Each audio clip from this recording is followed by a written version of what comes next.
A month ago, I moved to a small historic town for a fresh start. It was charming, with cobblestone streets, quaint shops, and an old church that stood at the town's center. Everyone I met mentioned the church's unique charm, urging me to attend one of its renowned late-night choral performances. "It's something you'll never forget," the woman at the bakery said, her tone oddly serious. Curious, I decided to go. The performance was set for 11:30 p.m. on a Sunday, an unusual time, but I shrugged it off.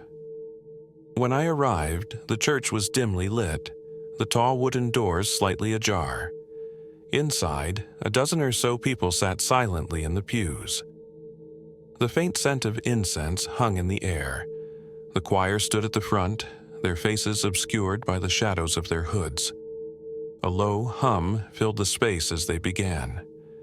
Their voices were unlike anything I'd ever heard, hauntingly beautiful, yet strange. The harmonies seemed to vibrate in my bones, and the Latin lyrics, though indecipherable, felt heavy, like a warning. Then something changed. The hum grew louder, suffocating, as if the walls themselves were vibrating. I glanced around, but no one else seemed alarmed.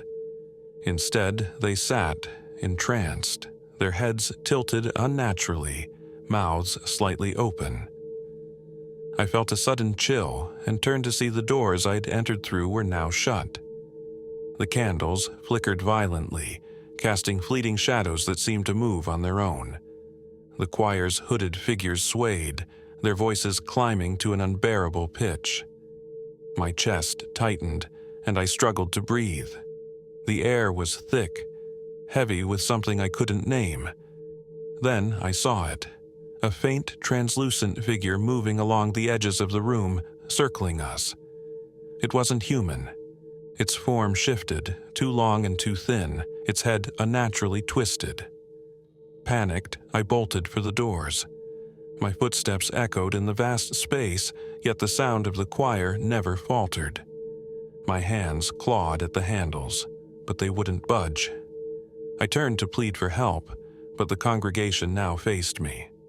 Their eyes glowed faintly in the dim light, and their mouths moved silently, their voices seemingly joining the choir's unearthly melody.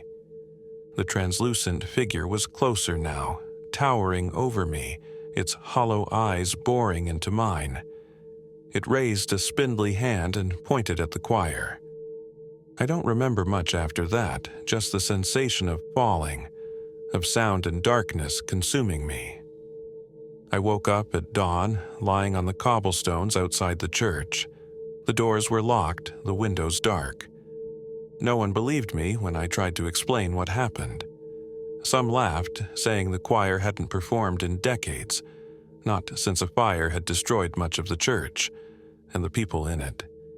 But every night since, I hear that haunting melody in my dreams, and I know it's not over. Something followed me out of that church, and it's getting closer.